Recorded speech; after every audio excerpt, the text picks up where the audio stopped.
Welcome, everybody, to another edition of In Focus. If you're joining us today, the two gentlemen on my right probably don't need any explanation of who they are or what they do. But George, Bryan, glad to have you guys in, man. Thanks for coming by.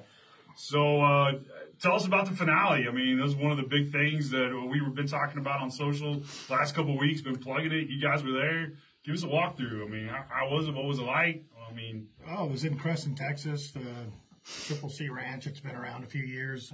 Jordy Richardson kind of started long-range shooting school and doing matches there a few years ago, and he moved elsewhere. They kept it up there and put in a lot more targets. It looks kind of to me like they turned it into maybe a long-range facility. There was lots of targets out to 1,900.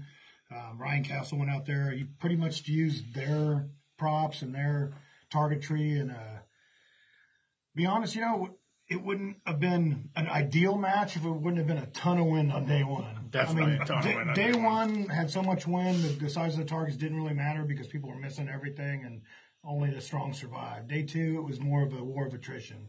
You couldn't miss on day two. There was guys that was clean or coming really close to cleaning the course of fire.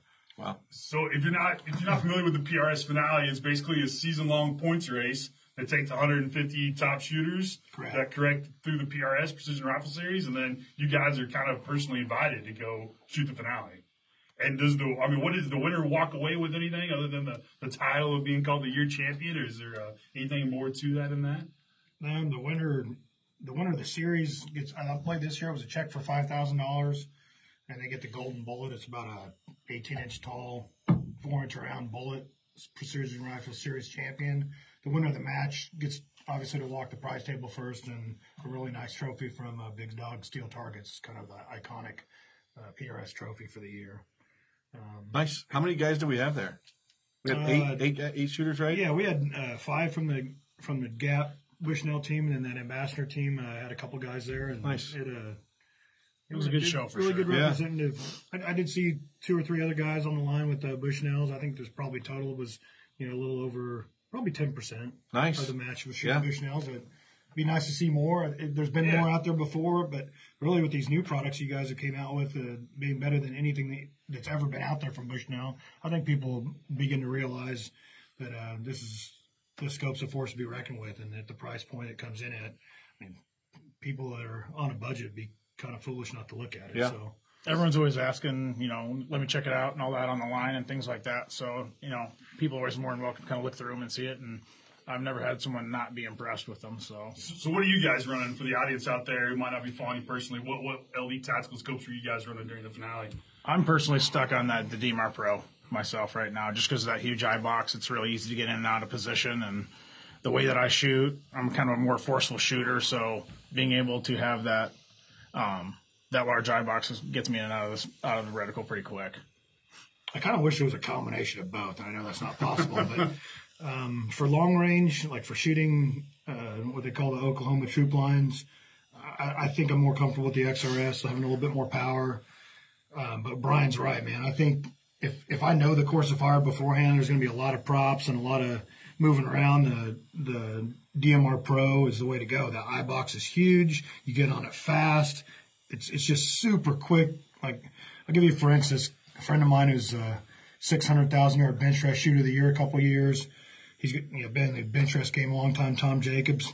His eyes are getting bad like mine, and he's played with every big-name scope out there, and he played around with the DMR Pro, and he couldn't believe how quick you get behind that thing, and you're just seeing what you want to be seeing. And other scopes, like everyone says, oh, my scope's fine. Well, until you look through that one and see how easy it is, you don't really realize maybe how much better this one is than your current scope. So that DMR Pro, I give it the edge for any of the 800 and 1,000 and in with a lot of movement and a lot of, shooting off of props. If it's going to be a match like an ELR match or a match where there's a lot of troop lines like the Oklahoma guys run, I think the XRS too. But that's a personal opinion. Like I said, I wish you could run 2 guns for different stages. They don't allow that, but that would be what I would do if I could. You brought 2 guns this year. I saw a post about you didn't want to have something that happened last year went down. What happened there? What were you planning for? No, it wasn't that. I actually ran a pretty hot rod caliber this year. I was sitting a little bit down in the rankings. I thought maybe if anything, if the wind came in really strong both days, I'd try to increase my odds with a fast shooting caliber. So I shot a 6 PRC at a 3190.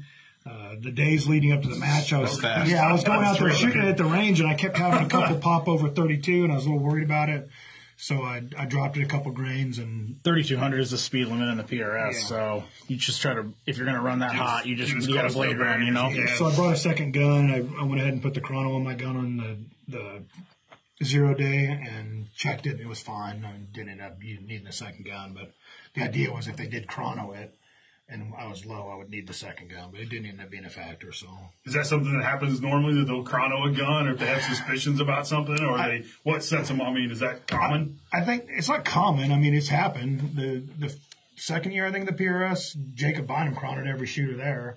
It took a long time, and I think people realize that it takes a long time to do that, and there would be tricks to bring in different ammo for chrono day and then shoot something different. The only way to really do it is go pull someone's ammo out of the line and check it right there at the stage. And that's happened a couple times where guys were suspect of being over or shooting the different bullet or wrong speed in the tactical division, for instance. I know that someone got checked a couple of years ago, and it was kind of an. You get some guys that like chase speed and try to just really flatten out their elevation, you know, all their holds. And you get some guys that are just trying to really tame their loads down so they have a really easy shooting rifle. And there's like that real in between. So I think over the last couple of years there hasn't been as much concern of people hitting speed limits as there are people, you know, just running, you know, in the 29s and, you know, 3,000. Yeah. So, I mean, this PRS has grown. I mean, it's grown huge. When was your first time shooting a PRS match? And then, I mean, do you remember what year it was, or how many years you've been doing this? I remember it vividly. I'm one of 3 guys still in the shooting sport from when it started. I mean, there's been a lot of guys that have been there and kind of came off of it, or they're doing other things now. But myself, Wade Studeville, and Jeff Badley are the 3 guys that I can think of off the top of my head that are still shooting this from when it kind of started. The first matches is like this were run at Rifles Only by Jacob Bynum, Granfield, Oklahoma at Badlands Training Center, and then a guy in Wyoming had a match every year. And so there literally was 3 matches a year. And I've been shooting them since then. I mean, they didn't call them PRS matches then, they called them tactical matches. There were things like stocks in them. But it's kind of what morphed into what it is today. I mean, that's got to be exciting to kind of be along the process, to watch it grow from 3 matches to now to multiple states, multiple regions. Yep. I mean, it is just crazy. 70 or 80 matches next year, right? No, regional matches into the national matches. And there's way more. There's no shortage hundreds of matches of opportunity to shoot a match. I would put it at thousands. I mean, there's 2 or 3 matches minimum every weekend. Even I'd probably say through the winter, but those would be like club level regional matches. But there didn't used to be any, so I mean that's huge. There's I believe 36 matches this year on the PRS schedule. At least the last one I saw that's not published yet. They're pretty widespread throughout the country. There's quite a few in the southeast, like normal. There's a lot more in the northeast, which is unusual. Quite a few through the Midwest, and then it kind of takes a turn up and north. Lots through Wyoming, Utah. Idaho, and then up into Washington State. We have our first Missouri match this year, right? Correct. Which is Tom Jacobs. Vapor Trail. The guy I was talking about earlier, the guy that's the big bench rest guy. He's running a 2-day match. It'll be his first big 2-day, but he ran a ton of one days the last couple of years, and big time. He's done a good job with him. It's going to be a good match. Yeah, he's got a big giant farm and lots of terrain and real receptive guy to what shooters want to see at matches and things like that. So I think it'll be definitely be a good match for sure. And how long have you been shooting, Bryan? You remember when's your first? I can't even really remember, but it's been a while now. When I was living down in Florida at the time, I was just looking for another hobby and always been into shooting and things like that. So I just kind of started picking up and running with it. And, you know, I had guys like Shannon Kay kind of helped me through it and get me into it. And George, made friends with George, and also it turned into a big friendship into being on the shooting team, and kind of the rest is history. I got a kind of funny story because the gap grind actually started out as a singular event. Like everyone does a gap grind now, but it started out as being like the grind part was we always had a stage that was kind of a grinder. Gotcha. Like a 10-minute stage. Yeah. So it just kicks everybody's a pistol involved, everything. So I'm setting up this grinder for I think it was the second annual gap grind, and it kind of went through the woods, and there was pistol at 3 portions, and you pulled out your rifle and shot, and then you ran and shot some more pistol, and then you pulled out your rifle, and then you'd run like another eighth of a mile and pull out your run and finish. So it was a long course, and you carried all your gear. And so we needed someone to test it for time because we're going to start people. And when they got about, so far through, you started the next guy. Right. And Bryan was at the range, and he was still in sevens grouped in. I'm like, hey, man, can you come shoot this?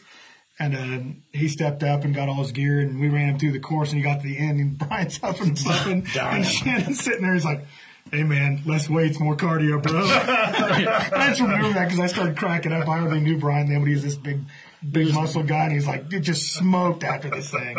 And I'm like thinking, if we smoked him, it's about right. It's perfect. It's right there. It's going to kill everybody else. It's pretty good. Christy Sutton, Kim Tran, a couple people comment. I mean, the women and the PRS have grown. I mean, we got Missy shooting. I mean, talk a little bit about that evolution, seeing the juniors and the women come on and take it on full board. Go ahead, Bryan.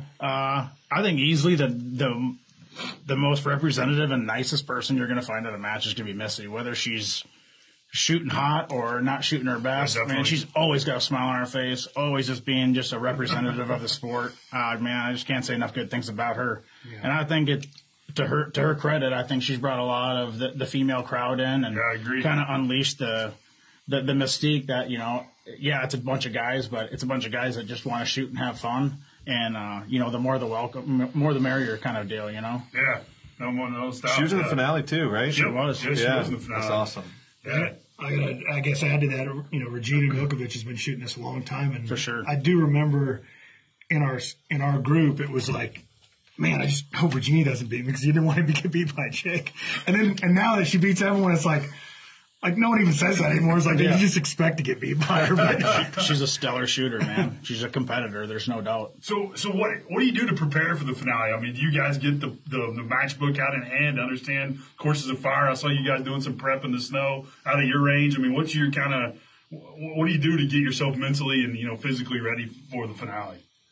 Bryan can start telling you how he preps, and I'll show you exactly how I prep. You got a secret? I got a secret.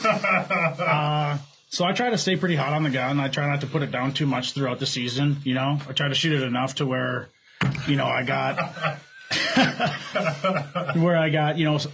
that level of comfortability is always there. I run a lot of stages, I guess you could say. Right. I'm not a big prone shooter when it comes to training for matches. But just time on the range. And, I mean, you guys see me out there. You guys are out there, always trying to kind of perpetuate the shooting knowledge. And I think that honestly helps a lot, too. It kind of just keeps you spicy. We got a vending machine in here, George, if you're hungry. What are you doing here, man? This is how I prep for the finale. That's true. Lots of beans. Bushes make beans. Keeps That's the secret, right? Keep your eyes healthy. Make sure no one's on your 6 o'clock at all. So that's the way I prep. Spotters love you in there. That's right. Keeps the lines' heads moving. No, just joking. It's kind of an inside joke, but I prep for the finale by shooting lots of oddball props. Like you never know what they're going to throw at you. There's always the standard ones. There's the PRS barricade, and there might be a log, there might be some tires, But like this year, there was this goopy tree that came off with some metal stakes. There was like 17 pipes, and you had to shoot one off at each, find 10 positions. That's the kind of stuff I try to practice. I just shoot off at any weird position I can find at my range or that we can come up with to test ourselves, because you're going to get tested on something you've never seen before at the finale. That's just a given. Christy Sutton said you might have another little thing. She said, "Don't forget the jack." Is that a? Oh, that's right. Well, she got to drink some extra hours. It's kind of. So Tom Fuller, Bryan Sikes, and myself are all Tennessee Squires, which means we own a piece of the Jack Daniels facility. That's cool. So was John Scouten. That's true. That's John Scouten. John Scouten is also one. So we do tend to drink a lot of Jack Daniels at the match. That's true. And how many steaks did you bring on your? I saw on the kitchen table you had we had Brantley go get those. 17 or 18. One a guy, man. Freaking massive steaks. Well, Brantley's the newest guy on the team, so he's got to go buy the steaks, right? Nice. Yeah. Makes perfect sense. And you guys also had your own entertainment, it looked like. Some well-renowned artists singing there in your own home. So that's not even a planned thing. So Brantley loves playing blues and Southern country, not so much a rock player. Right. Tom's kind of the same way, and then Ryan Kerr also. Of course, he slept through most of that. He likes playing like Van Halen and some of the rock stuff. Me, not so much. But, yeah, we do have some musicians on the team. It's pretty entertaining sometimes. Yeah, it looked awesome. So with the winter coming up, I know in Missouri it's pretty cold. How do you keep your skills up throughout the winter other than shooting in the snow? Well, I mean, we got a range pretty close to the We're a little spoiled here, man, just because of George's farm and all that. I mean, I'll still go out there and brave the cold, you know. I won't spend all day out there. I kind of go out there with kind of a plan of attack, knock out what I need to knock out, and then I bail. But, you guys work up new loads over the winter, or to a degree. Yeah, I'll kind of bring my primary competition rifles in and just kind of give them a tune-up. And I know one needs a new barrel, so I'll just kind of make sure that everything's ready to go for the new season because there's not a whole lot of time off. I mean, there's going to be March matches coming up for the 19 season, so it's going to be, after SHOT Show, it'll be kind of gearing up for another season. How many rounds do you guys think you shoot, like, just in practice? I mean, just purely not in a competition round. If you had to gauge it for a year. I do a mountain of dry firing, and even at the range, I'll do a lot of dry firing through the stages. I don't need, a live round to tell me if I hit or miss. I can kind of be honest with myself in the reticle and see if I made a good shot and really just kind of test my position.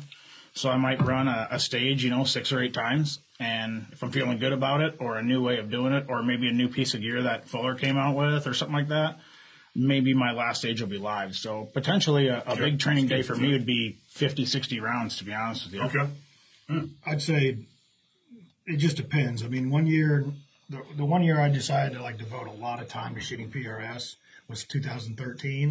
And it was just one of those things I already knew it in my head that you have to get out there and shoot. Right. Have to. You could be a good shooter, and if you don't practice, you're not going to perform. And it shows. I'm not going to name names, but I can name myself. I didn't shoot much this year. I shot a little bit in the spring. I was pretty safe with my points and making it to the finale, and just spent a lot of time hunting and doing stuff at the shop throughout the fall, and did a lot of hunting between the fall and the winter, and it showed. I mean, I shot good at the finale. I was around 90 points to the winner, or 90% to the winner, which it seems like at 50th place that's crazy or whatever. Right. But it's that close. That close of a race. Right. So at any rate, the year in 2013 that I did a lot of shooting, I think I shot about 7,000 rounds in practice. Probably shot closer to 10,000 rounds that year. I would say it's like 5,000 to 7,000. A couple few barrels a year for sure. This year probably more like 4,000. If I had to guess, I would say an average for me is probably 5,000 to 6,000. But I do have a 22 rimfire range by my house, and I shoot a lot of barricades with rimfire. And if I counted that, it would be insane because I go shoot 200 or 300 rounds in the evening several times, a month. So, and that's what I was going to mention because I know Brian's got kind of a trainer gun. I mean, how important do you guys feel that is to have that 22 or lower caliber gun mimicking your comp gun? I mean, it's a great toy to have. I'll tell you that. I mean, I don't think it's an absolute necessity, but if you can, afford to put one together, by all means do it. I mean, it's honestly probably one of the most fun guns I own. Just a suppressed 22 precision rifle. It drives tacks and it doesn't even make a noise. So there's a lot of trainability there. Absolutely, for sure. I built mine up. It's almost exactly the same weight and contour of my actual comp rifle. So, I mean, it certainly doesn't feel like you're shooting a 22. Right. I think shooting those guns is helpful. I think the problem is there is no recoil at all. True. And everyone who's done a lot of dry firing knows when they sink that trigger, whether they would have hit or not. I mean, you know that mentally, you can feel it. So what the 22 does is just give you the ring and a little bit more enjoyment out of it. I don't know that it gives me any more training than it would just dry firing with my match gun, but it definitely makes it funner, which is kind of part of it too. So if you're just joining in, another episode of In Focus, we got George Gardner with GA Precision, Bryan Sikes. These guys are tried and true in the PRS field. So if you have a question about gear, about setup, about the rifles they're using, about George's shop just down the street from us, fire away in the comments section and we'll throw it. So how is business? I mean, every time I come in there, you guys are just knocking out another rifle upon another rifle. So it sounds like everything's... Yeah, I mean, business has been pretty good. I think there was kind of a slowdown in business. It always is June, July, August. Right, That's our summer slow months. part of the season. It's just people are out doing cool stuff and they're not thinking about buying anything. It seemed like this year may have been a little bit slower, but it's really picked up now. I mean, you can't even you can't even talk to Kenny or my sales guys are on the phone 24/7. I spend a lot of time in the lobby talking to customers myself this time of year because my phone guys are in there on the phone. Lately, there's a lot of people in the lobby. I mean, last week Yeah, I went I up there. know. There's like fox skins and people in the lobby buying guns and guys eating burritos. Yeah, no, it's- The lobby stays busy. Yeah, lately. the lobby does stay busy. No, it was busy yesterday, and I'd say business is good. I mean, I think everyone talks about that Trump jump or Trump slump or whatever. I mean, there's definitely it calmed people's nerves to have a president that's pro-gun and have a Congress that's both Republican. Now that we got a House that's Democratic, and they start talking about banning everything under the sun, there's going to be that certain sector that's going to freak out and want to buy everything again. So I guess we'll just wait and see. The matches are growing. The industry of long-range shooting is growing. So I'm not worried about us or anyone in our industry right now. I mean, it's good. So when you look at kind of the trends, are you seeing a trend, whether it's a caliber, whether it's a barrel length, whether it's a particular style action, a stock? I mean, that you've seen kind of increase in the last couple of years on the PRS circuit or just on the custom rifle? I mean, it's all over the board, or is there? It's so funny because I've seen so many trends fall and come off and come back and Dasher for life. yeah, Dasher for life. Exactly. I saw a couple of people hashtag Yeah, Dasher for life on here. they know how much I like it. So There's no reason to hate it, but we just try to give people a hard time for shooting it. That's all it really is.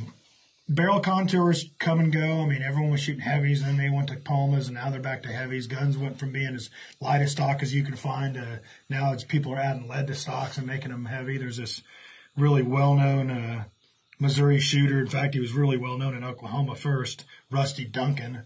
And I think his gun weighs 100 pounds or something. It's just like stuff like that. I mean, it's just unheard of before. So I'm not sure if that'll become a trend. Gun. I don't know if that'll become a trend or not. But caliber's been all over the place. I mean, it started out as 308. That's everyone shot. Terry Cross started shooting a 260. A few people followed him. They shot a 260 AI for a while. I started shooting a 243. That was my first competitive caliber. Yeah, 243. 243's got big for a while, and the whole Six Creedmoor thing. A lot of people don't know the story, but I'll quickly hit it. When the 6.5 Creedmoor came out, I was asked to do an article for Outdoor Life, Field and Stream on wildcatting. Mm-hmm. And since that new cartridge came out that year, 6.5 Creedmoor, we chose the 6 Creedmoor because I'm sure no one had wildcatted it yet. It hadn't even really debuted. So I got with Hornady before they released any of the 6.5 Creedmoor and got dies, cases, and all this stuff. And we made a 6 Creedmoor rifle for John Snow. He wrote the article, the parts kind of laid around my shop for a couple of years, and then people thought maybe gas guns would be super competitive in the PRS just because they were starting to get faster paced. So we started building them in 243, and that case is just a little bit too long with a VLD bullet to fit in the mag. So I'm like, man, let's break out that 6 Creedmoor. That should fit in a gas gun magazine perfectly. And so myself, Jeff Badley shot those, a couple other guys on the team, and then somebody on the team, I don't even remember what it was. Hey, man, let's build one in a bolt gun. And there's the history of it. I mean, it took off. Like a couple of people won with a 6 Creedmoor, and it just went out of control, and everyone wanted that caliber. So the Dasher, it's been around since the Dasher has been around since '89, I believe. It's not a new thing. No, it's not new. 1,000-yard bench guys. It actually came out as a varmint cartridge. A lot of people don't know. I did not know that. Al Ashton and Dan Dowling being the gunsmith, and Al Ashton being the varmint guy, wanted a caliber for shooting varmints. Okay. So they came up with the 22 Dasher. It was actually a 22 first.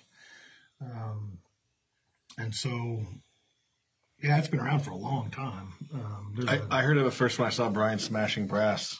Oh, every now and again, if I find some Dasher brash, especially if a shooter marked it and I know whose mark it is, I'm going to crush that thing. Yeah.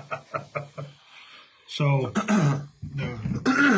the Dasher, went along for a while as a 22, and then a guy started shooting it in bench rest and made it really, really, really popular.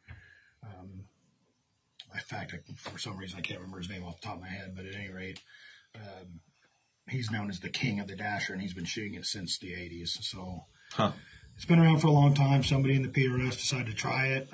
The magazines don't feed it very well. They made all kinds of kits to feed it.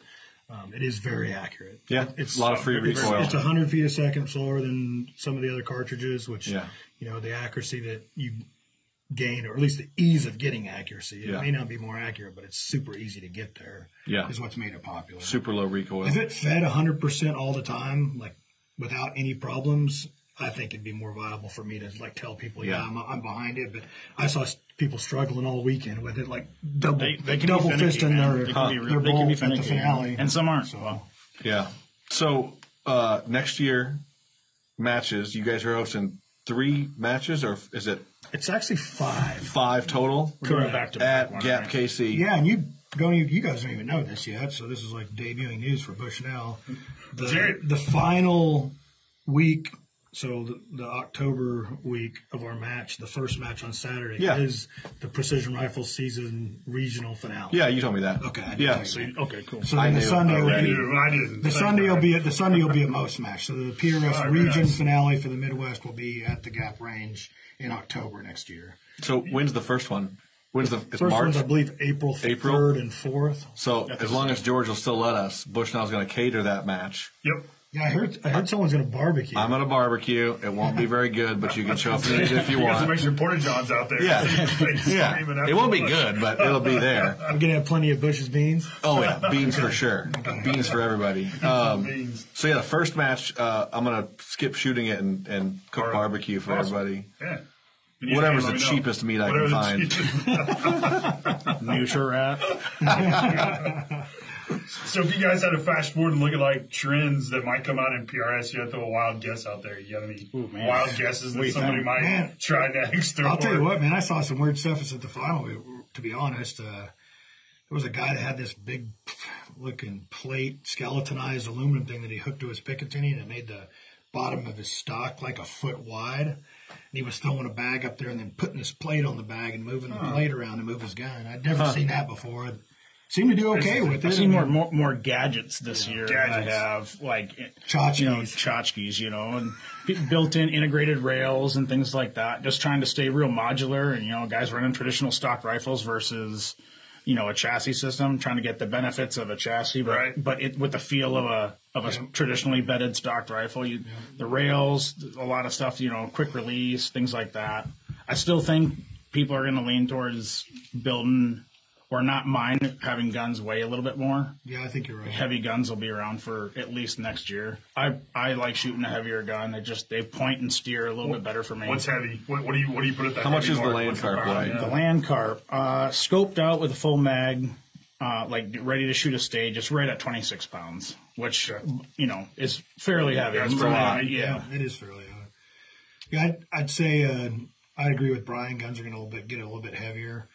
I think it's kind of funny because it's up to the match director on what gear is allowed. It's not a PRS thing. The PRS doesn't drive what the match directors do at the match. There's a guideline for safety. There's a guideline for rules as far as what's cheating and what's not. Right. And that's it. I mean, match directors still have full blown reign on running their match. And I've been to matches where guys show up with tripods and tchotchkes and all this other stuff and 5-10 bags, and then they get there to the meeting. And they're standing there holding all this stuff, and the match director said, "Guys, this is a rifle only and 1-bag match." Yep. And then you see all these faces go. It's like, or you're reading a stage brief and you're like, "Man, this is perfect to use a tripod." And then the last sentence is no tripods. So, I would say the rule of thinking there is have all that stuff because the unlimited matches where the guy for instance the finale, Ryan said if you got it, bring it.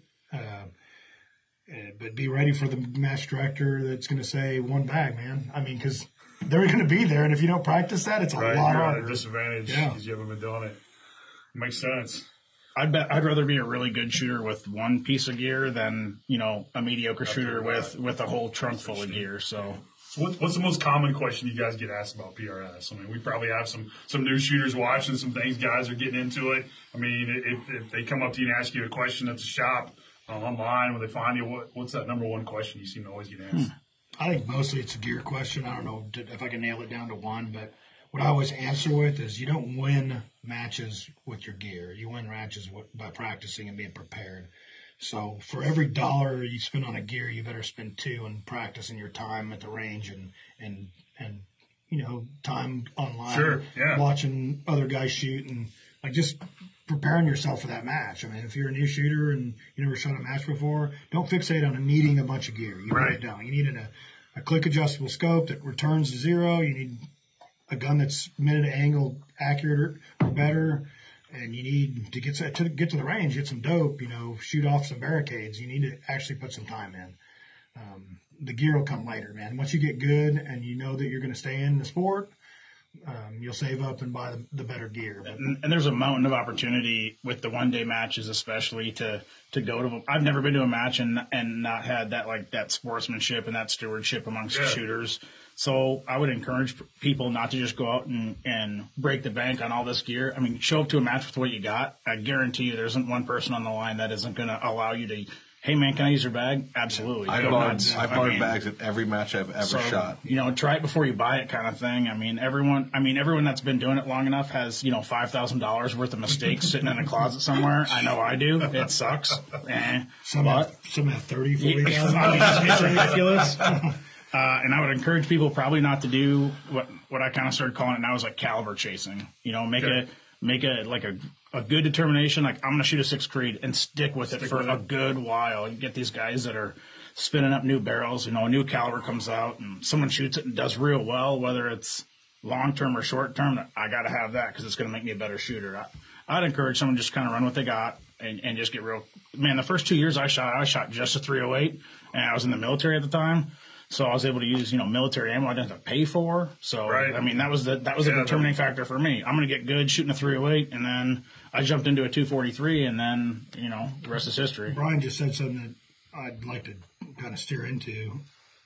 Don't look what George does when you're trying to get into matches. That's my problem. No, I mean, I build rifles for a living, and everyone knows I love to tinker with cartridges. I have a shop. I have 20 employees. I can come out with a new caliber a week if I wanted to. And I think I may steer people in the wrong directions by people seeing me shoot stuff that's different. And they think that, man, I got to have that to win or whatever. It's not the truth. Stick with one caliber. Seriously. I mean, doesn't matter what it is. And I'll say this. It doesn't matter if it's a Dasher. It doesn't matter if it's a Creed. It doesn't matter if it's a by 47. Stick with it. Get good at it. The caliber definitely doesn't win the match. No one's ever won the finale with a Dasher. People have won the series with a Dasher. Nobody that won the series has ever won the finale at the same time. I mean, there's a lot of these. I mean, these things. I mean, that are constant. And I just tell people shooting don't have 15 guns like George does either. Have one gun, one caliber. Why not? They're all nice guns. Yeah, and then if you decide to build a second one and you like the first one, just build it the same, man. Yeah, no, seriously.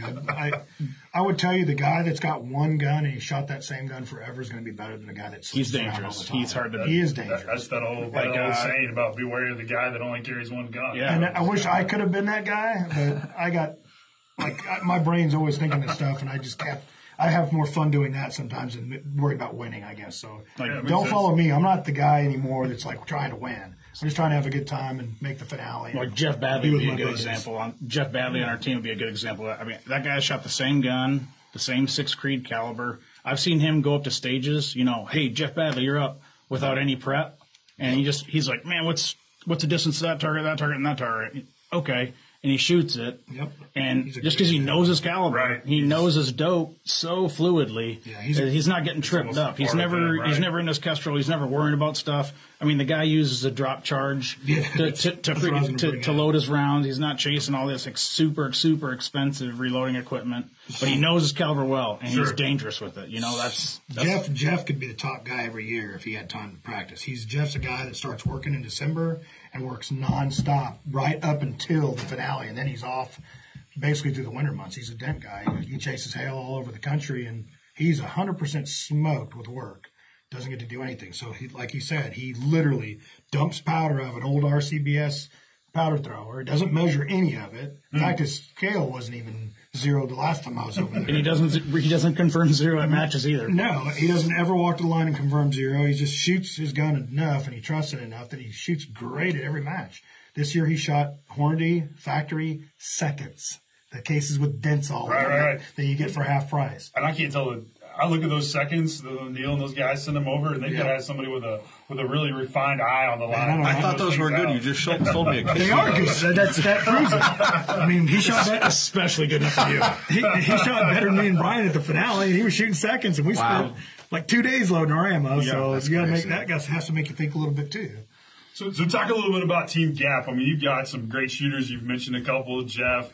Some new shooters. Missy, you got some new shooters. I mean, run through that, kind of what you try to build here with these men and women. Most people that have been around the sport long enough know that our team's been around a long time. There's been several teams that have formed and broken up and reformed and broken up, and our team always stays pretty solid. And I always try to say it. I mean, our team's really more like a family. I mean, we go on vacations together. We fishing trips, hunting trips. We go to daughters, Sweet 16s together, and we do like all kinds of stuff together. Like people have big stuff in their lives going on, and people from the team are there for them, and it's always been that way. So I don't necessarily go out there looking for the top shooter and offer them a bunch, credit or whatever to get them on the team. I want someone that's going to represent the brand, someone that's going to get along with everyone on the team, someone that we're all going to enjoy and have a good time around, and I think that's what's important. I mean. And there's a big sense of pride, like amongst the team members of being on the team because of how tight knit we all are. We talk to one another all the time. We got our own little private Facebook page where we're sharing information and hanging out. And it's not even always just shooting. It's just what's going on, man, hanging out, And I mean, you've also had your eye on some up and comers that you brought on kind of on our A team. I mean, I think we talked to him about it enough. We just keen, but I mean, what a season Robert's had this year. I mean, from when you guys probably first met him, I read a couple of his Facebook posts, and he was over the top thankful for you and Bryan for all the work you guys have done. But he's talking about somebody who's had a hot season. And just an absolute stellar guy all the way around. The king is a natural, man. I don't know how else to explain it. I mean, he doesn't get all soppy in the head, when he's not shooting back, or he's not shooting good, or doesn't get all soppy in the head when he's shooting real good and lose it. He just shoots and hangs out, and he's got that mindset of, man, I'm just here to shoot, like type of thing. Right. So when you guys asked me to form that A team, it was like, man, it's kind of responsibility. Number one, I got to pick some guys that I don't maybe not know really well, but they're good shooters and would represent the brand. I think I did a good job doing that. And we moved Brantley up, and I think the guys we replaced him with this year are stellar guys. Yeah, Mark's wife's going through some surgeries. He couldn't make the finale, but he shot. He only lives like 10 minutes from Shannon's range. Okay. He shot the finale for K&M and won it. I don't know if you guys knew that. He won the finale at K&M the same weekend as the finale. Stellar guy, stellar shooter. I think he's going to be a huge part of that A team. Troy Lysy made the finale. He came down. It's been fun watching him shoot the one day matches around here. And he's literally shot a year the most. And he's already he won the most finale as far as the match, not the series. But really good guy. Gets along with the team really well. I think. I don't know that he knew how close knit we were because I don't think so either. Because he kind of stood in the corner listening to all our stories, and I think he was a little overwhelmed. But hhopefully, it didn't scare him off. We had to make him sign an NDA for some of the stories. Yeah, for sure. Statute of limitations. Yeah, it's 7 years. It's 7 years. So you guys usually get squatted together. I mean, is that what you want to do? I mean, put your team squatted together? I'll tell you what, it kind of goes both ways. In a perfect world, I mean, these are my best friends besides just my teammates. Right. So when we go to a match and you have the ability to choose your own squad, heck yeah, I like shooting with my best friends, It doesn't break my heart when I can't because I'm going to see them throughout the stage. But like at the finale, for example, it was all randomized squad.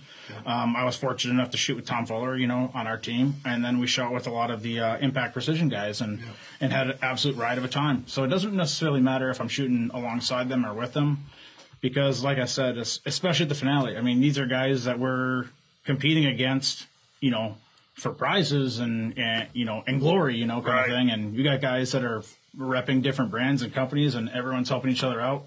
Because I don't think anyone wants to beat someone because they shot worse. I want to beat someone on their best day, And I think there's that mentality out there, hey man, what'd you have for wind on that? And it's always kind of like a comparison, man. I think it's 3/4 tenths, and he's like, it probably looks like that, and you shoot it and find out, kind of thing. I don't know that.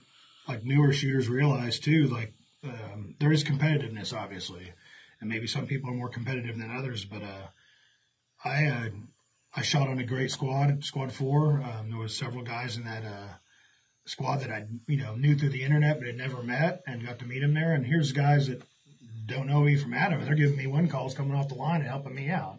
And of course, I reciprocated and helped each other out. And I shot, with other team members from Kelby Rifles, stellar guys, and we had a great time and helped each other out. There wasn't that competitive edge where you were giving someone a wrong call or not giving a call. It was like a group of guys that had known each other for a while, and that's kind of what the shooting world's all about. So again, these new shooters that think they need to know it all before they come in, everyone's going to help you. It don't matter what match. You don't have to be the grind. You can come to a match and tell somebody, hey, I'm a new shooter. I might need some help, and you're going to get it. I've never even heard it from a match director brief. It's usually one of the first things they say, too. Is hey, anyone new, raise your hand. A new shooter out here.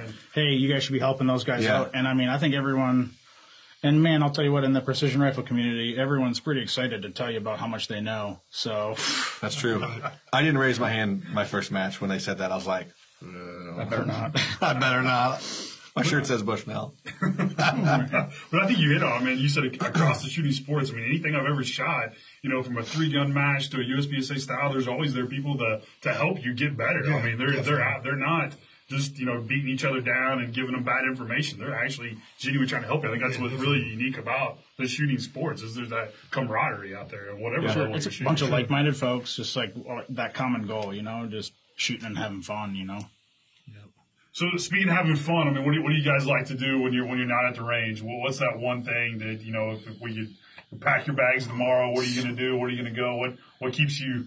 What's the fun thing you guys enjoy doing? I've heard about some of these trips to Costa Rica and the scuba diving and swimming across the pond at the Gap Grind. And I like just the outdoors in general. I like being as far away from the city as possible.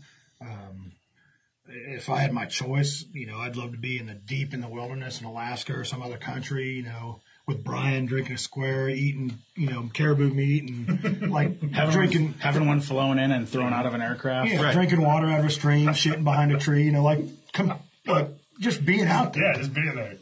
Definitely big.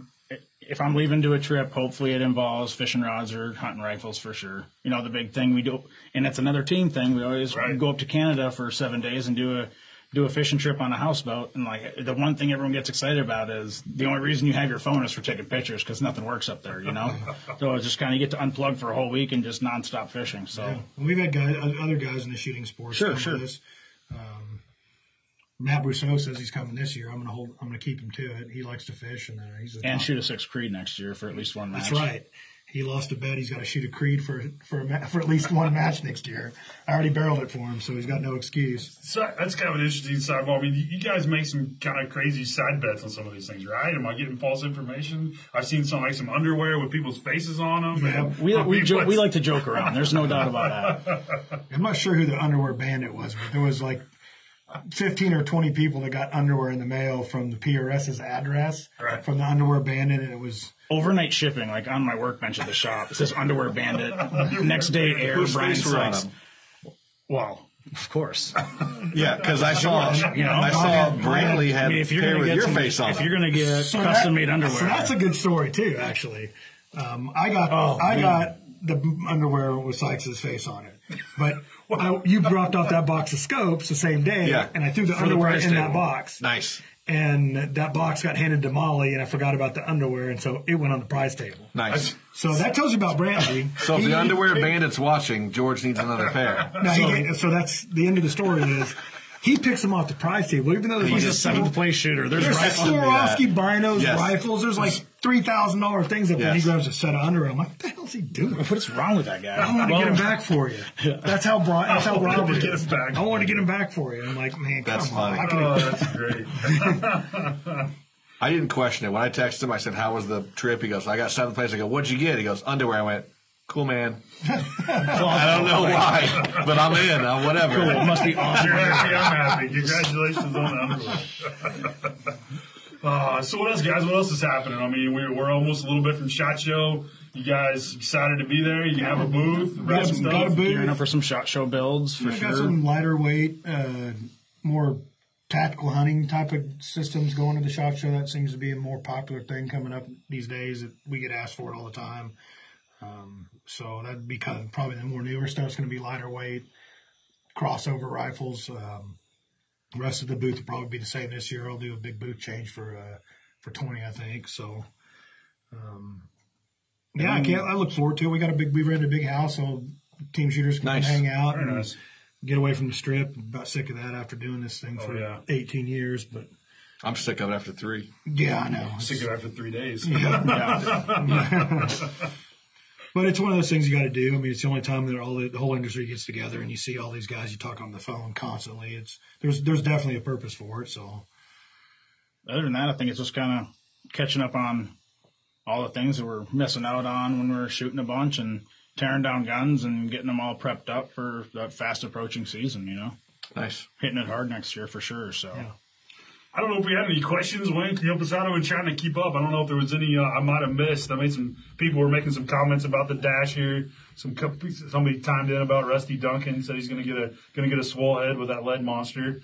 Some other people comment in there, but I mean, we're looking at this after the fact. So if you've got a question on PRS, you've got a question about GA Precision, getting into PRS, any of those questions, hit them up in the comments below. We'll get to them after the fact. And I know there's a lot of people shooting PRS that have been following us on social. A lot of guys getting into the longer distance. And it's nice seeing ranges come along that are kind of opening up distances and adding that capability. I mean, now you got your range, obviously, here in KC that we take full advantage of. But I've noticed in the talking with people, it's there aren't a lot of 2-mile ranges, but 500-yard ranges, a mile ranges, those seem to be growing pretty well across the United States. Popping up everywhere. That's a good point because that was part of the problem back in 98, 99 when I first started shooting. There wasn't a lot of ranges. There wasn't a lot of places you could go shoot. There was, of course, Camp Perry and big square ranges, but this kind of shooting doesn't work well on those. So now I would venture to guess there's over 100 ranges that do this type of shooting nationwide, at least probably more than that because that's only 2 a state. There's 6 in Missouri. The evolution of the ranges too, right? Probably way more than I just said, but at any rate, it's absolutely insane compared to the 3 or 4 there used to be. So that's probably pivoted the growth as much as anything. Nice. You guys want some questions fired at? Yeah, man, fire coming in. All right, Laura asks, how many rifles do you build a year, and what is the most popular stock chassis you build on?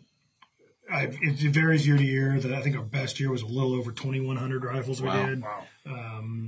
1,700 to 2,100. It just depends. That year, there's no shortage of work. That year after all the legislation, after that Newtown shooting was it was just crazy how many guns we sold that year. So that would have been that big year. I'd say the norm's more like about 1,700. 22 employees. We stock around 700 to 800 barrels at any given time. By far the most popular stock we use is Manners, but Manners started building stocks in Missouri. The first stock he ever built for the market was the stock me and him kind of came up together with.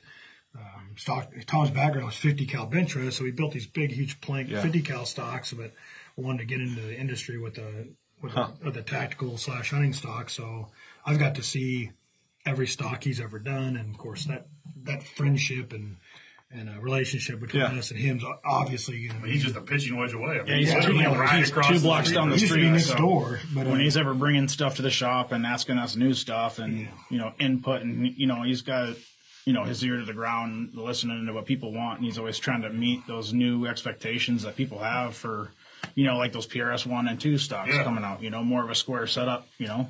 So we've got to help design or have input on most of the stocks. So it's kind of nice to have that relationship. We still use quite a few McMillans. We use on chassis. We use a lot of KDEX. We use a lot of MPA. We use a lot of everything. We're still a custom shop, so guys. That's why it's hard to pick one. Yeah, it really is. Guys call in and they say, "I want this, this, this, and this." So we don't necessarily steer them in any direction. If they don't know what they want, we'll of course steer them in the direction we wouldn't shoot. But it's still a custom shop. They get what they want. They send their own parts in. Sometimes it's a little bit of everything. I guess is the right answer. Nice. Here's a good one. Is there a 9mm bolt gun in the works?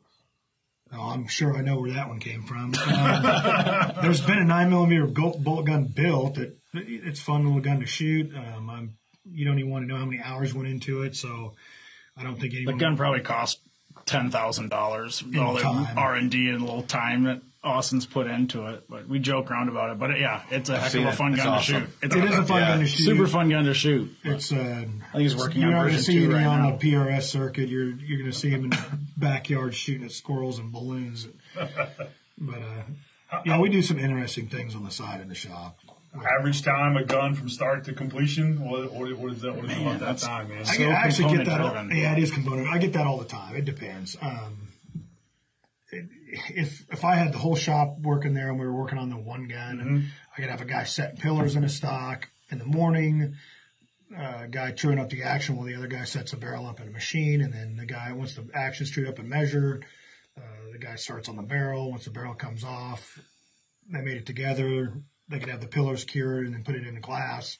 So on day one, you could have it from nothing into glass, and then the next morning, or if you wanted to stay there about 8 or 9 hours late into the night, you could pull it out of glass.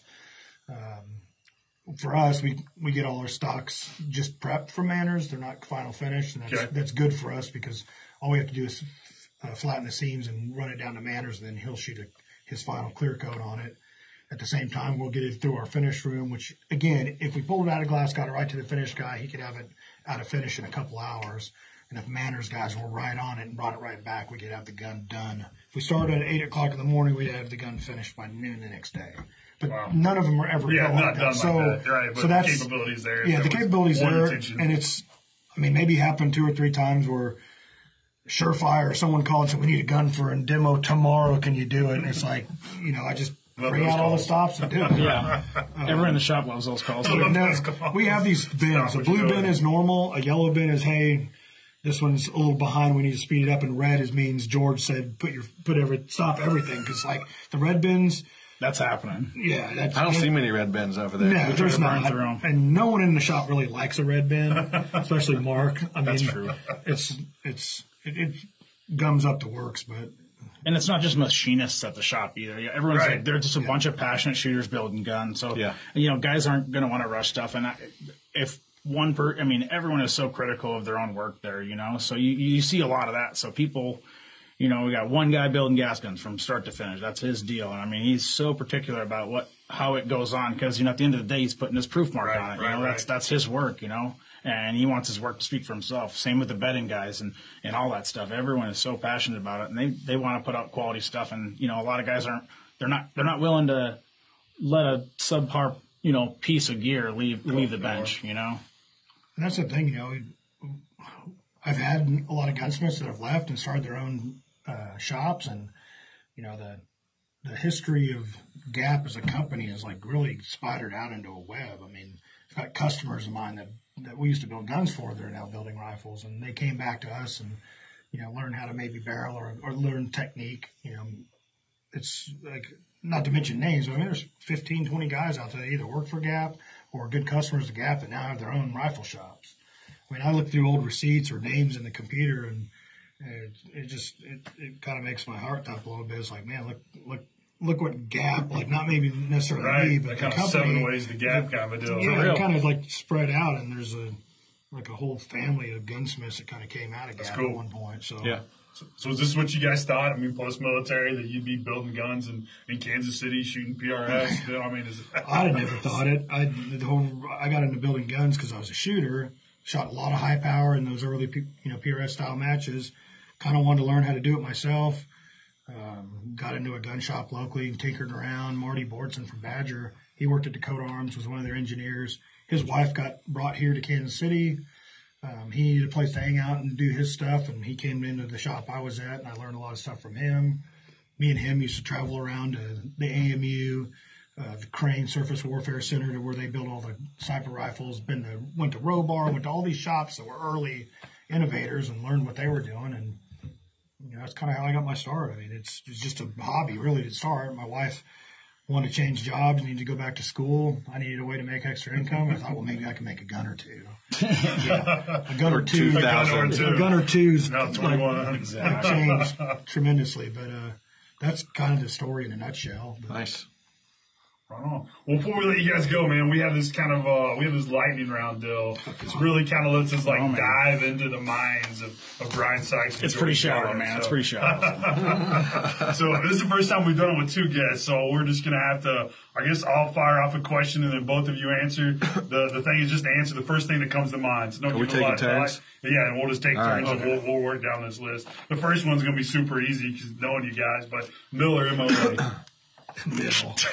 We're just going to laugh. I'm not even going to ask. What's MOA? What's MOA? All right. That's a shout out to Scott Shreve, by the way. What's MOA? Man, I think you should. 10 more years, no one will know what that is. Yeah. Ketchup and mustard. Mustard. Nice. Me too. Toilet paper roll. Over or under? Over. All right. Semi or revolver? Semi. Oh, definitely semi. For home defense, shotgun or rifle? Shotgun. Dog or cat? Never mind.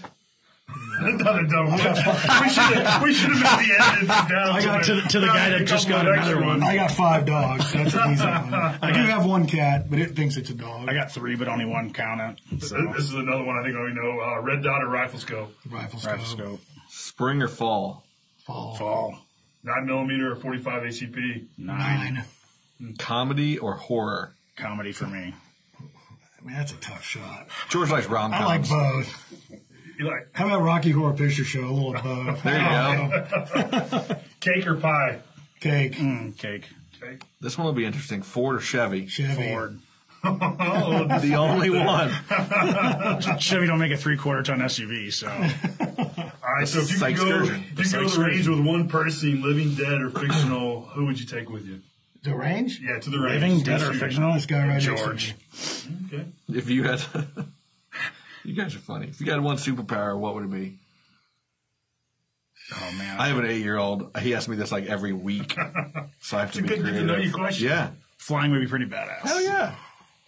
I got to go with flying on that. All right. I'd have to think maybe knowing everyone's thoughts. Wow, dangerous. All right. Your biggest fear? Dying, probably. I'm happy to be living, so. Okay. Yeah, dying is bad for your health, so I'll probably go with that one. The best thing about shooting? Here in steel. Yeah, hearing steel and being with buddies.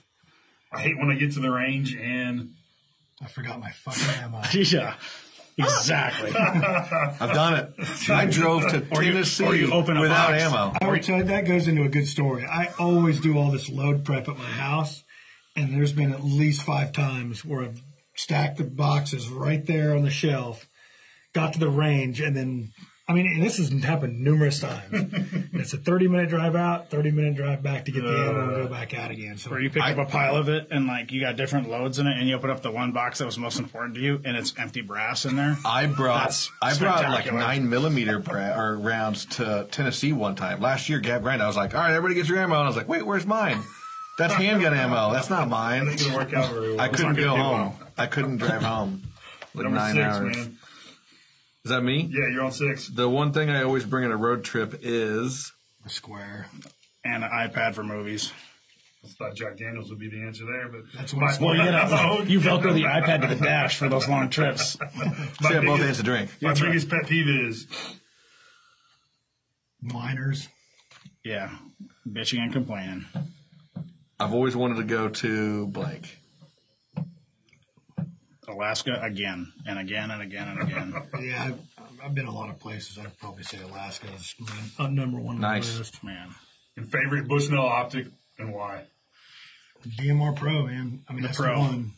I think it's kind of the end, as of now, like the end all be all. You could put it on any rifle system and it'd be good to go. Yeah, it's good. Plenty of power. You know, it's not cranked up, big eye box. It's relatively small for the capabilities of it. Dials true every time. Easy to use. Even easier to zero. I know for a fact at the finale this weekend, I never went higher than 18 power.